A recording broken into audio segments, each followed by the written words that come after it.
हैं इसके ना काफ़ी सारे टॉपिक्स जो हैं वो कटवा दिए गए हैं ग्रेविटेशन वाले चैप्टर के। टोटल अगर आप नंबर ऑफ पेजेस देखेंगे तो ये पेज नंबर 1 से लेकर और टोटल 57 पेजेस हैं। अब मुझे करना क्या क्या है वो डिस्कस करते हैं। सबसे पहला जो टॉपिक इन्होंने दे रखा है वो है Kepler's laws of planetary motion और यूनिवर्सल लॉ ऑफ ग्रेविटेशन। ये दो चीज़ें दे रखी हैं। तो अब आप ये देखिएगा, चैप्टर है ग्रेविटेशन। इसमें जो पहला पेज है, पहला वाला पेज पूरा करना है। दूसरा वाला जो पेज है इसमें से न्यूटन्स मून टेस्ट, ये जो टॉपिक है ये काट दीजिए। न्यूटन्स मून टेस्ट ये टॉपिक काट दीजिए, ठीक है। पेज नंबर 3 पूरा कैंसिल है, पेज नंबर 3 नहीं करना। और न्यूटन्स मून टेस्ट ही पेज नंबर 3 तक एक्सटेंड हो रहा है।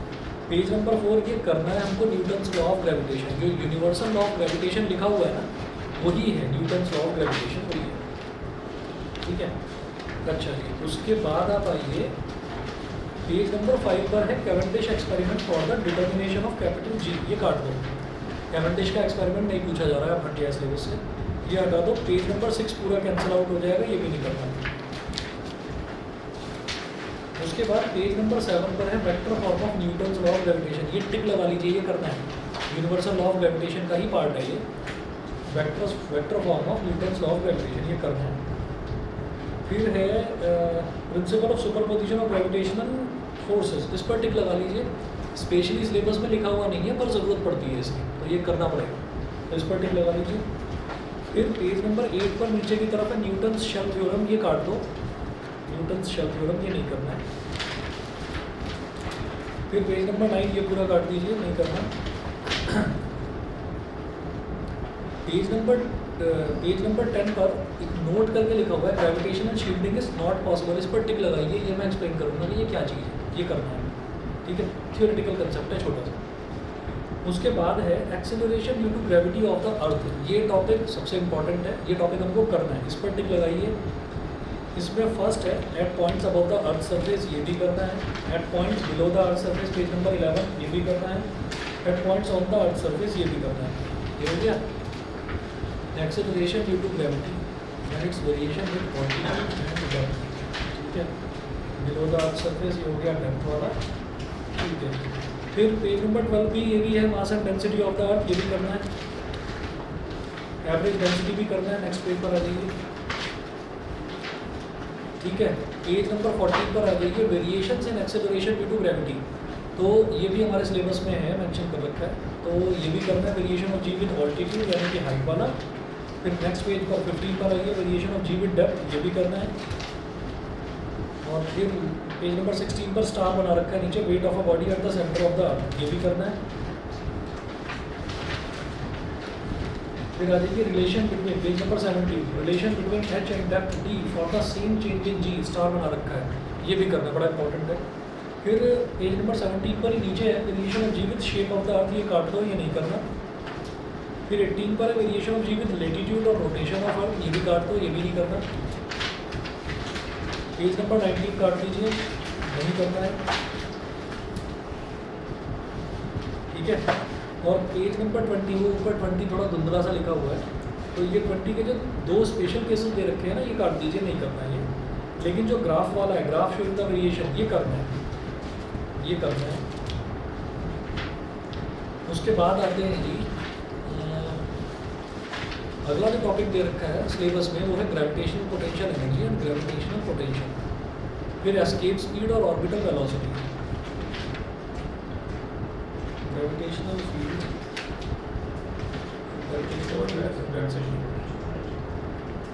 हाँ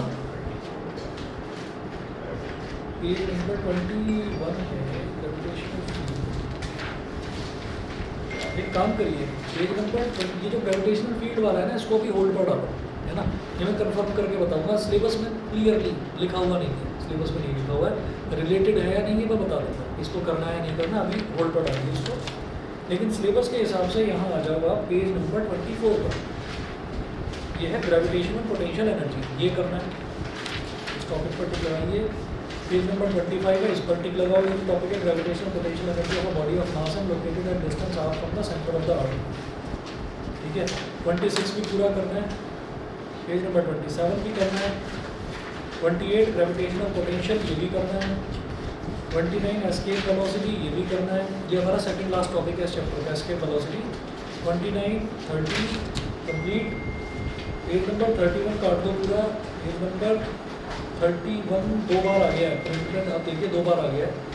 पेज नंबर 31 आप काट दीजिए दोनों जगह, ठीक है। पेज नंबर 32 काट दो। पेज नंबर 33 भी काट दीजिए, लेकिन नीचे लिखा हुआ है 33 में ऑर्बिटल वेलोसिटी, ये करना है। ऑर्बिटल वेलोसिटी पर टिक कर लीजिएगा। ये लास्ट टॉपिक है ऑर्बिटल वेलोसिटी, लास्ट इसके कैप्लर्स के लॉ की हम ऑर्बिटल वेलोसिटी, ऑर्बिटल वेलोसिटी करना है, ये हो गया है ना। और पेज नंबर 34 भी करना है, पेज नंबर 35 भी करना है। 35 के बाद में 36 पर time period of a satellite, height of a satellite about the earth surface, ये भी करना है। एंगुलर मोमेंटम यहाँ तक पूरा करना है भाई, पेज नंबर 38 तक, ठीक है। इसके बाद जियो स्टेशनरी सैटेलाइट काट दीजिए, पेज नंबर 38। पेज नंबर 39 पूरा काट दो, 40 काट दो, 41 काट दो, एनर्जी सैटेलाइट 42, 43 सब काट दीजिए। 44 काट देना, लेकिन सबसे नीचे लिखा हुआ है Kepler's laws of planetary motion, ये आपको करना है, ठीक है। ये पहला टॉपिक है, ये इस चैप्टर का पहला टॉपिक है, जो इसमें मैंने जो नोट्स बना रखे हैं उसमें लास्ट में दिया है Kepler's laws of planetary motion. तो इसके 3 लॉज हैं। पेज नंबर 45 पर देखिए, पहला लॉ, दूसरा लॉ और तीसरा लॉ, ये हो गया। फिर कैप्लर के लॉ में एक प्रॉब्लम थी, वो है कैप्लर्स प्रॉब्लम, ये पेज नंबर 47 पर है, ये करना है। 47, 48, 49, 50 पर देखिए, 50 पर लिखा हुआ proof of Newton's law of gravitation from Kepler's law, ये इंपॉर्टेंट है, ये बहुत पूछा जाता है कि न्यूटन्स का लॉ कैप्लर के लॉ की हेल्प से प्रूव करके दिखाइए। 50 करना है, 51 करना है। उसके बाद भैया सब गायब है, 52 हटा दो, 52 हाँ 51 करना है।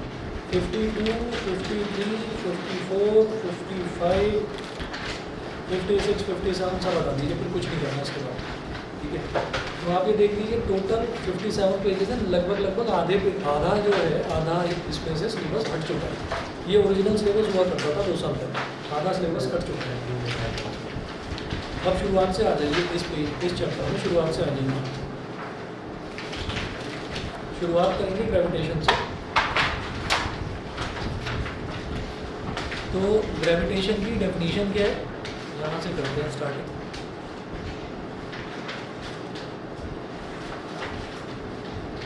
हाँ जी, ग्रेविटेशन में है every body in the universe attracts every other body with a force called force of gravitation. तो इस पूरे यूनिवर्स में कोई भी बॉडी है वो दूसरी बॉडी को अट्रैक्ट करती है, रिपेल नहीं करती। जैसे हमने कहा ना कि मैग्नेटिज्म में अगर आप जाने तो मैग्नेटिज्म में आपको पता था कि नॉर्थ पोल के पास नॉर्थ पोल को ले जाएंगे तो वो रिपल्शन होगा, वो उसको पुश करेगा दूसरी तरफ, ठीक है। इसी तरीके से अगर हम इलेक्ट्रिसिटी की बात करें तो इलेक्ट्रिक फील्ड में ये होता है कि अगर किसी पॉजिटिव चार्ज को पॉजिटिव के पास लेकर जाए तो वो उसको रिपेल करता है, नेगेटिव को नेगेटिव के पास लेकर जाए तो वो रिपेल करता है। तो like charges repel each other, ठीक है, unlike charges attract each other. जो ग्रेविटेशन है, ग्रेविटेशन का कंसेप्ट ही ये है कि अट्रैक्शन ही है, एक बॉडी और दूसरी बॉडी के बीच में हमेशा अट्रैक्शन ही होता है।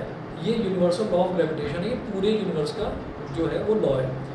अच्छा, अब हम ये कहते हैं कि अगर अट्रैक्शन है मुझ में और इस चेयर के बीच में अट्रैक्शन है, अब चाहे वो लिविंग बॉडी हो चाहे वो नॉन लिविंग बॉडी हो, अट्रैक्शन है। तो अगर वो अट्रैक्शन है तो ये चेयर आकर मुझसे या मैं इस चेयर से टकरा क्यों नहीं जाता, है ना। वो क्या है कि वो जो अट्रैक्शन है वो कम है इतना, उसकी इंटेंसिटी इतनी कम है कि वो जो फोर्स ऑफ अट्रैक्शन है वो फोर्स मूवमेंट में कन्वर्ट नहीं होता। फॉर एग्जांपल यहाँ पर दीवार है, अब इस दीवार पर भी तो दीवार पर मैं फोर्स लगा सकता हूँ, धक्का दे सकता हूँ, तो इसका मतलब ये थोड़ी है दीवार मूव कर जाएगी। तो कुल मिलाकर ये है कि मैं इसकी तरफ अट्रैक्ट हो रहा हूँ और ये चेयर जो है मेरी तरफ अट्रैक्ट हो रही है। इसका मतलब क्या है कि ये जो अट्रैक्शन है ये मूवमेंट में कन्वर्ट नहीं हो रहा है, ठीक है।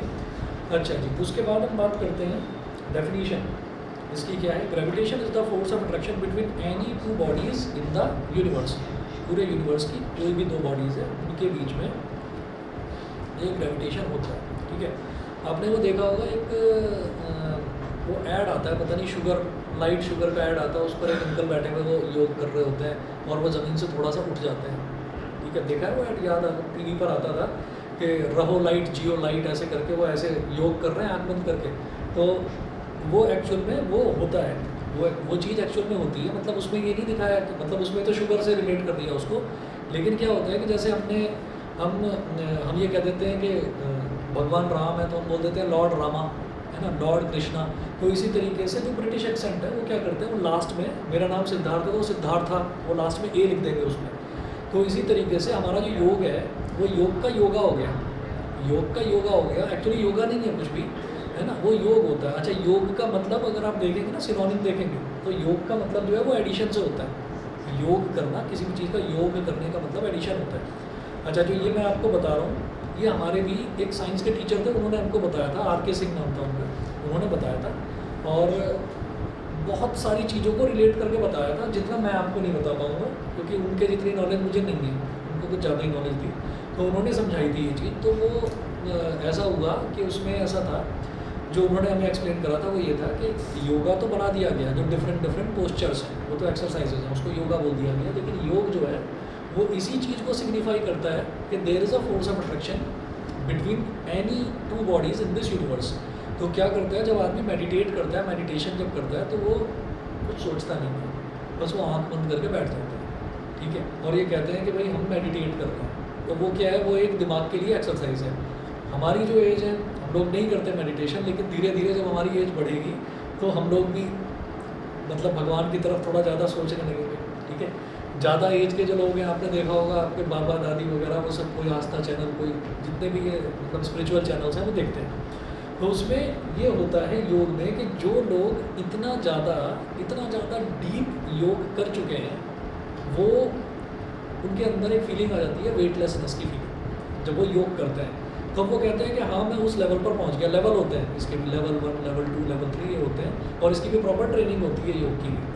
तो उसमें उनको ये लगने लगता है कि पता नहीं मैं ज़मीन पर बैठा भी हूँ या नहीं बैठा हूँ, मतलब वो जिस भी चीज़ को यूनिवर्स की किसी भी चीज़ को, मान लीजिए मून को लेकर या सन को लेकर, वो अपना ध्यान सिर्फ मून के बारे में सोच रहा है, सिर्फ सन के बारे में सोच रहा है, तो वो सन की तरफ अट्रैक्ट होना शुरू हो जाता है, ठीक है। अब ऐसा नहीं है कि वो जाकर सीधा सन से टकरा जाएगा, मतलब वो थोड़ा सा अपनी जगह से, ये कहते हैं जिनको आती है ये चीज़, और हम जैसे लोग जो हैं, मैं भी हूँ उनमें शामिल, मैं हंस देता हूँ, बेवकूफ़ पागल पड़ने की बात है, आदमी बैठा हुआ उठ जाएगा क्या, है ना। तो अगर कह देते हैं या हंस देते हैं तो उनको बुरा लग जाता है, उनको बुरा ये लग जाता है कि इसको पता नहीं है और ये बच्चा है, इस वजह से ये हंस रहा है, ठीक है। तो मैंने सुना है, और हमारी भी क्लास के सारे बच्चे हंसने लगे थे। दिल्ली यूनिवर्सिटी में थे वो, गेस्ट लेक्चर के लिए आते थे हमारे यहाँ। तो दिल्ली यूनिवर्सिटी का कोई भी प्रोफेसर हल्का फुल्का तो होता नहीं है, तो आप जानते हैं, है ना, इंडिया का बेस्ट माइंड है उधर।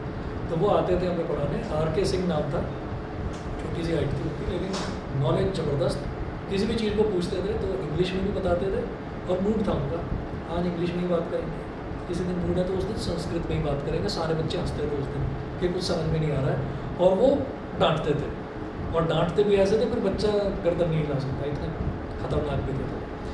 तो क्या है कि उन्होंने ये चीज़ हमको बताई थी। तो ये जो चीज़ है, न्यूटन का जो लॉ है, और फिर कहा ना कि भाई आप लोग जो हैं, आप लोगों को तो ये चीज़ समझ में नहीं आएगी, क्योंकि आप लोगों को हर चीज़ का प्रूफ चाहिए। तो तब उन्होंने ये न्यूटन का लॉ ऑफ ग्रेविटेशन हमको समझाया, यूनिवर्सल लॉ ऑफ ग्रेविटेशन, कि यूनिवर्स में सारी चीज़ें एक दूसरे को अट्रैक्ट करती है। हमने उस चीज़ पर भी हंसी मजाक उड़ानी शुरू कर दी। बराबर में मेरा दोस्त बैठा है, मैं उसके साथ चिपका जा रहा हूँ, मेरे अट्रैक्शन हो रहा है, यूनिवर्सल लॉ ऑफ ग्रेविटेशन। तो उनको ये भी चीज़ समझ में आ रही थी, वो उस चीज़ पर भी डांट लगा रहे थे, उन्होंने खैर कोरिलेट करके समझाया, अच्छे से समझाया था। तो ये चीज़ हमेशा याद रखिएगा कि यूनिवर्स, हाँ आ रही थी हंसी, लेकिन ये पता है कि कुछ बच्चे ना, मतलब उनको पहले बहुत ज़्यादा बुरी तरीके से जलील कर चुके थे क्लास में, तो हमें बुरा लगता था कि ऐसा ना हो कि आज मेरा नंबर लग जाए। तो दांत दबाकर कंट्रोल, हम भी मेडिटेट कर रहे थे उस टाइम कि हंसी ना आ जाए, बस कैसे भी करके। लेकिन धीरे धीरे करके जब पढ़ा, तो क्योंकि उस टाइम इंटरनेट वगैरह नहीं था, तो जब पढ़ा और पढ़कर मैंने ये चीज़ देखी, मैंने यार तो गलत थे, हम बेवकूफ़ थे, उस टाइम हंस रहे थे। तो इसलिए आज वो टीचर हमें आज भी याद आते हैं, क्योंकि उन्होंने ये कहा था कि योग और योगा ये अलग अलग होते हैं, और हम ये कह रहे थे अरे पता नहीं क्या, हमको पता नहीं क्या, हम यही सोचते थे। तो खैर धीरे धीरे हमें समझ में आया कि वो सही कह रहे थे।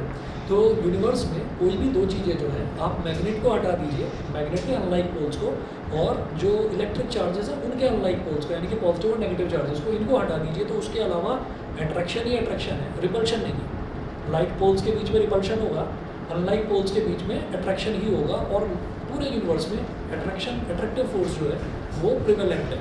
ठीक, अच्छा 12th क्लास में जब पहुँचेंगे तो एक फोर्स के बारे में और पढ़ेंगे जिससे ज़्यादा ताकतवर फोर्स पूरे यूनिवर्स में है ही नहीं। वो सबसे ज़्यादा ताकतवर फोर्स होती है न्यूक्लियर फोर्स। ठीक है, वो न्यूक्लियॉन्स के बीच में होती है, एटम के अंदर जो है, मतलब न्यूक्लियस के अंदर जो है वो क्या क्या होता है, और प्रोटॉन्स और न्यूट्रॉन्स, प्रोटॉन और न्यूट्रॉन, और भी कुछ होता है न्यूक्लियस के अंदर, बताओ ना, और भी कुछ होता है। ठीक है, चलिए 12th क्लास में पढ़ेंगे। उसके अंदर एक चीज़ और होती है, मीसॉन बोलते हैं उसको। मीसॉन जो है वो एक्टिव कब होते हैं, जब न्यूक्लियर एक्सप्लोजन होता है। ठीक है, और उनको देखने के लिए कोई बचता नहीं है, उनको देखने के लिए कोई बचता नहीं है, क्योंकि वो इतनी खतरनाक फोर्स होती है कि वो किसी भी चीज़ को रहने नहीं देती। सारी फोर्सेस जो हैं वो डिसअपियर हो जाती है जब न्यूक्लियर फोर्स काम करती है। और सोच लीजिए एटम कैसा है, जो खुली आँख से दिखाई भी नहीं देता, और एटम के अंदर है न्यूक्लियस, तो वो तो और भी छोटा होगा, और उसके अंदर है ये मीसॉन, प्रोटॉन और न्यूट्रॉन। ठीक है, और फिजिक्स वाले बच्चे ये चीज़ पढ़ेंगे, है ना। न्यूक्लियस का एक चैप्टर है पूरा अलग, फिजिक्स में है न्यूक्लियस का चैप्टर अलग, केमिस्ट्री में नहीं है। ठीक है, 12th में, तो वो आप लोग पढ़ेंगे, वो इंटरेस्टिंग चैप्टर है, क्योंकि उसमें ये भी देखेंगे कि यूरेनियम फटता कैसे है, किस तरीके से मतलब एटॉमिक एक्सप्लोजन हो जाता है, वो चीज़ है। अब आ जाते हैं वापस ग्रेविटेशनल फोर्स पर। तो पूरे यूनिवर्स में वही 3 तरीके की फोर्सेस एग्जिस्ट करती हैं। एक होती है इलेक्ट्रोस्टैटिक फोर्स, एक होती है ग्रेविटेशनल फोर्स, और एक होती है nuclear force. Nuclear force 12th में पढ़ेंगे, इलेक्ट्रोस्टैटिक फोर्स अब 10th क्लास में पढ़ चुके हैं इलेक्ट्रिसिटी वाले चैप्टर में। अब ग्रेविटेशनल फोर्स की बारी है। अब क्या है कि जो ग्रेविटेशन है, ग्रेविटेशन कौन सी फोर्स है, जैसे मान लीजिए हमने ये कहा कि एक बॉडी, मान लीजिए हमने बॉल को लिया और बॉल को ऐसे ही छोड़ दिया, तो अर्थ उसको अपनी तरफ खींच रही है, तो उसको क्या बोलेंगे, ग्रेविटेशन। ठीक है, उसको ग्रेविटेशन नहीं बोलेंगे, याद रखिए, उसको ग्रेविटी बोलेंगे। ठीक है, ग्रेविटी जो है वो ग्रेविटेशन का स्पेशल टाइप है। ठीक है, ग्रेविटी जो है वो ग्रेविटेशन का स्पेशल टाइप है। दुनिया की कोई भी दो बॉडीज़ एक दूसरे को अट्रैक्ट करती हैं with a force, that force is called force of gravitation. ठीक है, अब उसमें प्लैनेट्स भी आ गए, सन भी आ गया, मून भी आ गया, सन के चारों तरफ जितने भी प्लैनेट्स घूम रहे हैं, सन अर्थ को अट्रैक्ट कर रहा है, अर्थ सन को अट्रैक्ट कर रही है। अगर फोर्स ऑफ ग्रेविटेशन ना हो बीच में, तो कोई भी चीज़ उड़कर कहीं भी गायब हो जाएगी, इधर से उधर पहुंच जाएगी, वो अपने ऑर्बिट में रोटेट नहीं करेगी। ऑर्बिट में इसीलिए रोटेट कर रही है कि उसने उसको अट्रैक्ट कर रखा है, खींच रखा है अपनी तरफ, ये चीज़ है। अब हम ये कहते हैं कि अगर मार्स है और वीनस है, तो दोनों एक दूसरे को अट्रैक्ट कर रहे हैं, क्योंकि मार्स और वीनस के बीच का डिस्टेंस फिक्स है। ठीक है, तो वो एक दूसरे को अट्रैक्ट कर रहे हैं, मार्स और जुपिटर, जुपिटर और वीनस। ठीक है, जितने भी प्लैनेट्स हैं, जितनी भी और फ्रोजन बॉडीज़ हैं एटमॉस्फेयर में, वो सबके डिस्टेंसेस, सबकी पोजीशन फिक्स्ड है। वो फिक्स्ड क्यों है, क्योंकि उनको कोई दूसरी जो बॉडीज़ हैं वो अपनी तरफ अट्रैक्ट करके खींचे हुए हैं, रुके हुए हैं उसी जगह पर। ठीक, अच्छा, अब अगर उनके बीच में जो फोर्स है, that is called force of gravitation. अब अगर उन दो बॉडीज़ में से एक बॉडी अर्थ हो जाए, है ना, अगर दो बॉडीज़ हैं, कोई भी दो बॉडीज़ है, जैसे मार्स और वीनस है, उनके बीच में क्या होगा, फोर्स ऑफ ग्रेविटेशन होगा। लेकिन वहीं अगर मैं कहूँगा मार्स और अर्थ है, तो उन दोनों के बीच में जो फोर्स है, दैट इज कॉल्ड ग्रेविटी। तो जब दो बॉडीज़ जो हैं उनमें एक बॉडी अर्थ हो जाती है, एक बॉडी अर्थ होती है, तब आपका force of gravitation force of gravity कहलाता है। समझ गए, नाम है, स्पेशल टाइप दे दिया कि क्योंकि हम अर्थ पर रह रहे हैं और अर्थ पर ही ये सारी चीज़ें स्टडी कर रहे हैं, तो हमने कहा कि अर्थ पर एग्जिस्ट करने वाला जो फोर्स है उसको ग्रेविटी का नाम दे देते हैं। और बाकी यूनिवर्स में जहाँ पर भी फोर्सेज हैं, फॉर एग्जांपल मून वाला कोई क्वेश्चन आ गया, तो आप ये कहेंगे अरे मून पे कहाँ से ग्रेविटेशन, ग्रेविटेशन तो अर्थ पर होता है, अर्थ के सेंटर की तरफ होता है, तो इसलिए स्पेशल नाम दे दिया गया उसको ग्रेविटी। तो ग्रेविटी स्पेशल टाइप है ग्रेविटेशन की, जो कि अर्थ पर एग्जिस्ट करती है और कहीं नहीं। चलिए आगे चलते हैं। Gravity is a special case of gravitation. If one of the attracting bodies is Earth, then gravitation is called gravity. ठीक है, अगर दो बॉडीज में से एक बॉडी अर्थ हो जाती है, then gravitation is called gravity. अब डेफिनेशन देखिए, gravity is the force of attraction between the Earth and any object lying on or near its surface. Lying on or near its surface. चलिए जी आगे चलते हैं। Free fall, free fall आप जानते हैं, किसी भी ऑब्जेक्ट को पकड़ा और छोड़ दिया तो वो फ्रीली फॉल कर रहा है, that is called free fall. The motion of a body under the influence of gravity alone is called a free fall. ठीक है, तो हमने कोई ताकत नहीं लगाई, कुछ नहीं करा, हमने उसको पकड़ा और छोड़ दिया।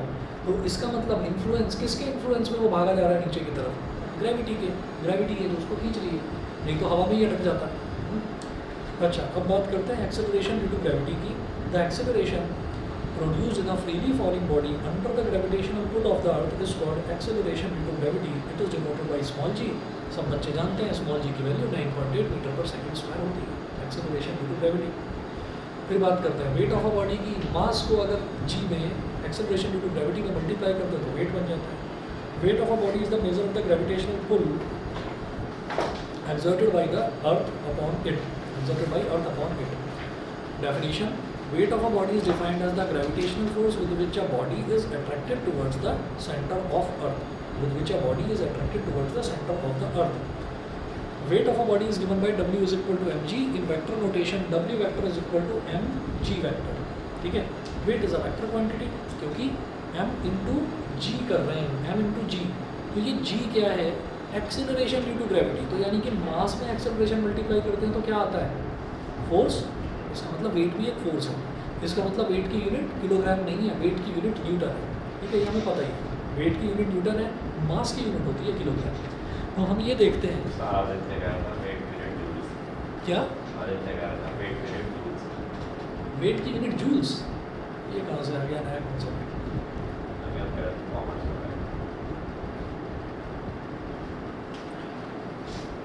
अच्छा जी, अब देखिएगा। अच्छा वो वाला गोयल, मुझे लगा इसकी बात बहुत सारे आ जाते हैं।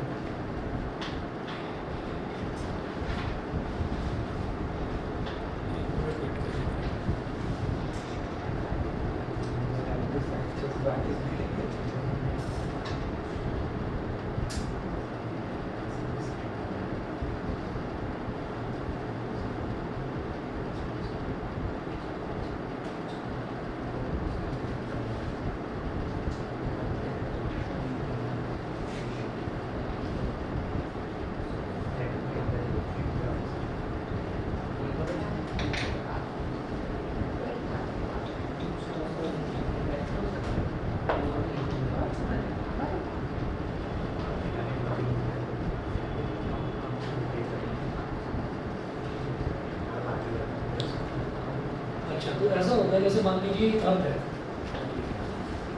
मान लीजिए ये अर्थ है, ये अर्थ का सेंटर है। तो क्या हुआ कि यहाँ पर ये बच्चा खेल रहा था, उसने बॉल को उछाला ऐसे, बॉल ऊपर गई, ऊपर से ऐसे घूमकर यहाँ पर आई। जैसे न्यूटन ही करेगी, ठीक है, बच्चा कहता है न्यूटन। तो ये हुआ, तो बॉल यहाँ पर भी गई। दिमाग में ये चीज़ आई कि जब बॉल को ऊपर उछालते हैं और बॉल नीचे गिरती है तो जरा यहाँ पर थोड़ा सा गड्ढा खोद कर देखा। तो उसने थोड़ा सा गहरा यहाँ पर खुदाई कर दी, ठीक है, खुदाई करी तो देखा बॉल यहाँ पहुँच गई। मैं तो ये सोच रहा था कि अर्थ अट्रैक्ट कर रही है तो अर्थ के सरफेस पर आकर बॉडी रुक जाएगी, तो सरफेस पर रुकी नहीं, ये तो और नीचे चली गई। और खुदाई करी और खुदाई करी और खुदाई करी, तो अब एक लिमिट तक खुदाई कर सकते हैं। उसके बाद जो है, उसके बाद ये है कि भाई या तो पानी निकलना शुरू हो जाएगा, या ऑयल निकलना शुरू हो जाएगा, या लावा निकल आएगा, कुछ ना कुछ कोई भी मिनरल्स निकलने शुरू हो जाएंगे। तो चेक करते रहे, जितना मैक्सिमम किया जा सका उतना चेक किया जा सका, तो वो करते रहे चेक। तो एक एजम्पशन पर पहुँचे, जिस एजम्पशन को अभी तक कोई गलत साबित नहीं कर सका कि अगर अर्थ के सेंटर तक एक्सकेवेट कर पाएँ, है ना, खुदाई कर करके अगर अर्थ के सेंटर तक एक्सकेवेट कर पाएँ तो अर्थ के सेंटर पर आकर ग्रेविटी वाला जो ये फोर्स है, फोर्स ऑफ ग्रेविटेशन, ये वैनिश हो जाता है। मतलब हमने कोई बॉल उछाली और ऐसी जगह उछाली कि अब वो सीधा जो हमने एक जगह एक्सकेवेट कर दी है, खुदाई कर दी है अर्थ के सेंटर तक, तो वहाँ तक जाकर वो सेंटर पर जाकर बॉल रुक जाएगी। इसका मतलब ये हुआ कि जो फोर्स ऑफ ग्रेविटेशन है, फोर्स ऑफ ग्रेविटेशन कहाँ लगता है? Between any body and between the centre of earth. तो किसी भी बॉडी और सेंटर ऑफ अर्थ के बीच में फोर्स ऑफ ग्रेविटेशन जो है, या फोर्स ऑफ ग्रेविटी, ये एक्ट करता है। अच्छा जी, इसके बाद आ जाइए आप Newton's law of gravitation. Page number 4 पर आ जाइए, Newton's law of gravitation. According to Newton's universal law of gravitation, every particle in the universe attracts every other particle with a force which is directly proportional to the product of their masses and inversely proportional to the square of the distance between them. This force acts along the line joining the two particles. ठीक है, तो इसमें ये कह दिया गया Newton का universal law था।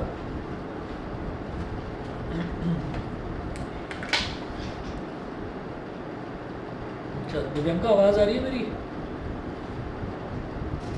हाँ, अभी ना मीटिंग एंड होगी, मैं दोबारा आईडी पासवर्ड भेजूंगा, ज्वाइन कर लेना। Okay sir.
एक मिनट दीजिए बस।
मीम्स और रील्स शुरू हो जाती हैं।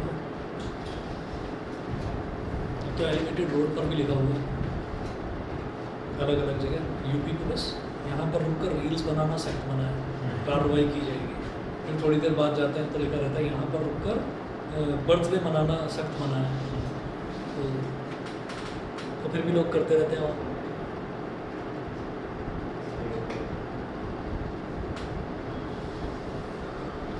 चलिए जी, तो इसमें क्या कहा था न्यूटन ने कि कोई भी दो बॉडीज़ हैं यूनिवर्स में, यूनिवर्सल लॉ ऑफ ग्रेविटेशन, कोई भी दो बॉडीज़ हैं, एक बॉडी जो है उसका मास हमने मान लिया m1 और एक बॉडी यहाँ पर है उसका मास हमने मान लिया m1 और m2, ये हो गया। तो यहाँ से एक फोर्स ऑफ अट्रैक्शन इस तरफ लगेगा और m2 एक फोर्स ऑफ अट्रैक्शन इस तरफ है ना, ये दोनों बॉडीज एक दूसरे को अट्रैक्ट करेगी। ठीक, अच्छा, और दोनों के बीच में जो डिस्टेंस है वो डिस्टेंस कितना है, तो डिस्टेंस जो निकाला जाता है ना वो बॉडीज के सेंटर से निकाला जाता है।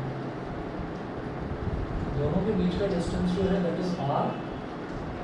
तो न्यूटन ने ये ऑब्जर्व करा कि जो ये फोर्स लग रही है that is directly proportional to product of the masses, product of the masses of the two bodies, तो ऐसे directly proportional to m1 m2 and it is inversely proportional to the square of the distance between them। अब दोनों को अगर combine कर लिया जाए तो ये बन गया F is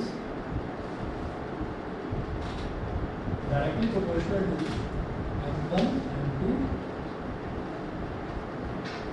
F is directly proportional to m1 m2 upon r square। It implies that F is equal to G m1 m2, F is equal to G m1 m2 upon r square। यहाँ पर जो G है वो होता है universal gravitational constant. Universal gravitational constant की value calculate करी उसने और वैल्यू बताई 6.67 इंटू 10 की power -11।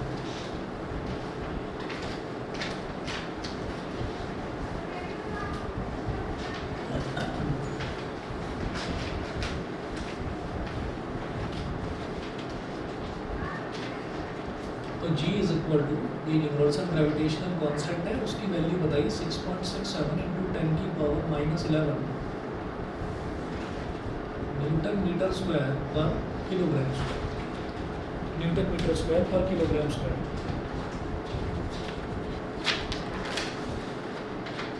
The universal gravitational constant will be defined as the force of attraction between the two bodies of unit mass each placed unit distance apart। ठीक है, तो इसकी डेफिनेशन तो पूछी नहीं जाएगी, बस सीधा है, इन्होंने बोला है कि between two particles of unit mass, मतलब उन्होंने ये बोला कि अगर इसका मास भी 1 kg, इसका मास भी 1 kg और ये जो डिस्टेंस है ये हो जाए 1 मीटर। ठीक है, तो 1 × 1 1 हो गया, डिनोमिनेटर में भी 1 हो गया, तो यूनिवर्सल ग्रेविटेशनल कांस्टेंट जो है वो फोर्स के ही बराबर है जो कि दो बॉडीज़ के बीच में लग रही है। To bodies of unit mass placed at unit distance between them. Unit distance का मतलब होता है 1 मीटर। ठीक है, तो ये G जो है ये F के इक्वल हो जाएगा, वही इन्होंने बोला है। ठीक है, फिर अगला जो टॉपिक है कैवेंडिश एक्सपेरिमेंट, ये कट ही गया था। फिर नेक्स्ट आइए प्रिंसिपल ऑफ, अच्छा sorry, vector form of Newton's law of gravitation, page number 7 पर आइए। Vector form of Newton's law of gravitation. तो वेक्टर फॉर्म क्या है ये देखिए, हमने कहा कि जो दो फोर्सेज हैं वो किस किस डायरेक्शन में लग रही है वो देखना है।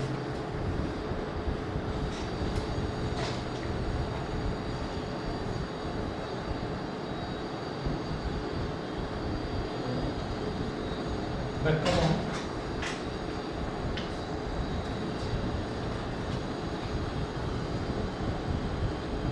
m1 मास, फर्स्ट बॉडी का मास m1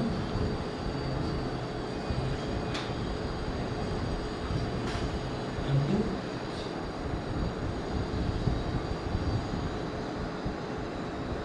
इसको बोलेंगे F12 वेक्टर। F12 वेक्टर का मतलब क्या है कि फर्स्ट बॉडी पर लगने वाला force because of second body पर, F12 vector.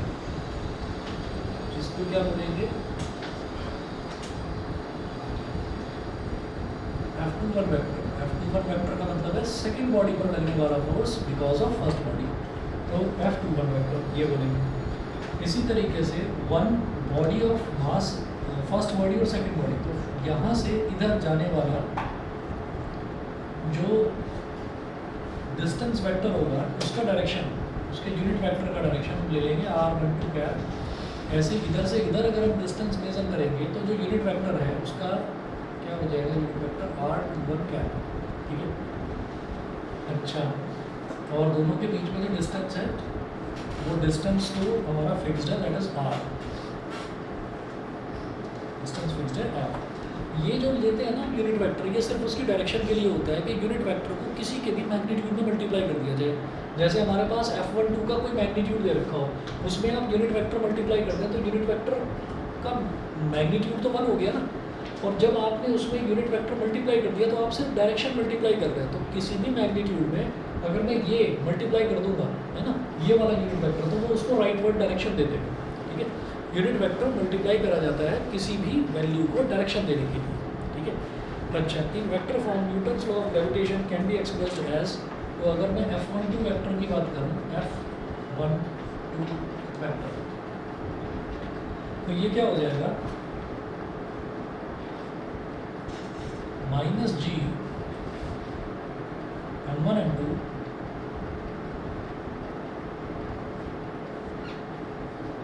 Upon r square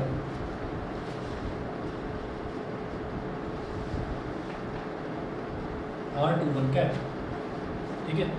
r21 cap ऐसा क्यों करा, ऐसा इस वजह से करा कि अगर मैं r21 कैप यहाँ पर लिख रहा हूँ तो r21 कैप का मतलब क्या है कि f12 की डायरेक्शन तो ये है और आप इसमें r21 मल्टीप्लाई कर रहे हो, तो अगर आप इसमें r21 मल्टीप्लाई कर रहे हो तो भाई नेगेटिव साइन लगाना पड़ेगा।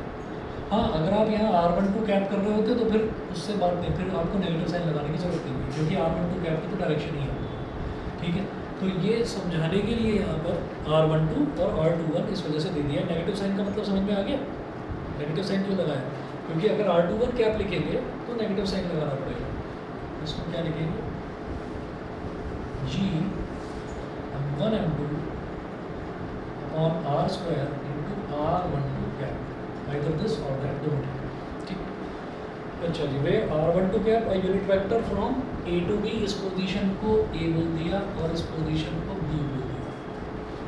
r21 cap a unit vector from b to a, f12 gravitational force exerted on a by b, f21 gravitational force exerted on b by a, ठीक है। फिर है जी principle of superposition of gravitational forces. Principle of superposition क्या कहता है कि अगर मान लीजिए, प्रिंसिपल ऑफ सुपरपोजिशन का मतलब ये है कि सारी फोर्सेस, जितनी भी अलग अलग फोर्सेस अगर कहीं पर लग रही हैं तो उन सबका एडिशन हो जाता है, ठीक है। That is called principle of superposition. According to the principle of superposition, the gravitational force between two masses acts independently and uninfluenced by the presence of other bodies. Hence, the resultant gravitational force acting on a particle due to a number of masses is the vector sum of the gravitational forces exerted by the individual masses on the given particle. Mathematically, Fr vector, resultant force Fr vector is equal to F1 vector plus F2 vector plus F3 vector plus dot कहाँ तक Fn vector, ये, ठीक है। अब इन्होंने ये कह दिया कि अगर मान लीजिए कोई ये ऑब्जेक्ट है, कोई भी एक ऑब्जेक्ट है, ये मान लीजिए कोई पॉइंट है, इस पॉइंट पर ग्रेविटेशनल फोर्स लग रही है, ये हम कर चुके हैं, ये हम पहले कर चुके हैं कि अगर किसी एक पॉइंट पर दो फोर्सेस लग रही हैं, आपको मालूम है ना कि भाई एक तो फोर्स होती थी वेट W नीचे की तरफ फ्री बॉडी डायग्राम में, और एक रिएक्शन फोर्स ऊपर की तरफ होती थी। तो हम यही तो बोलते थे W is equal to R, weight जो है नीचे की तरफ, W is equal to R क्यों बोलते थे, W नीचे की तरफ है और R ऊपर की तरफ है, तो हम ये कह देते थे कि ये W हो गया और प्लस ये minus R is equal to 0। तो W minus R is equal to 0, यानी कि W is equal to R। तो बेसिकली हम ऐड ही कर रहे हैं। R को नेगेटिव क्यों दिखाया, क्योंकि अगर मैं इस वाली डायरेक्शन को पॉजिटिव लेकर चल रहा हूँ तो भाई ऊपर वाले को नेगेटिव साइन के साथ दिखाना पड़ेगा। तो हम सारी डायरेक्शन, सारी जो वेट्स होते थे, फोर्सेज होती थी, उन सबको ऐड कर लेते थे। वही काम यहाँ पर कर रहे हैं कि अगर कोई एक मास m1 है और इस पर एक फोर्स ऐसे लग रही है, ये फोर्स है F13 वेक्टर, ठीक है। और ये 3 की वजह से लग रही है, मास m3 है तो इसकी वजह से लग रही है, तो इसका यूनिट वेक्टर यहाँ से यहाँ तक का जो यूनिट वेक्टर है that will be r31 cap, ठीक है। अच्छा, इसी तरीके से यहाँ पर हमारे पास एक मास है m2, तो m2 क्या करेगा, इसको अट्रैक्टिव तो करेगा, तो अट्रैक्टिव फोर्स है इस तरफ लगेगी, तो ये क्या होगा, इसको क्या बोलेंगे, फोर्स किस पर लग रही है, 1 पर, लग किसकी वजह से रही है, 2 की वजह से, तो F12 वेक्टर, और यहाँ से m2 से इसका डिस्टेंस मेजर करेंगे तो that will be r21 cap. इसी तरीके से यहाँ पर एक कोई मास रखा हुआ है m4, तो 1 पर लग रही है फोर्स, 4 की वजह से, तो F14 वेक्टर, और 4 से 1 तक का डिस्टेंस r41 कैप, ये हो गया, ठीक है।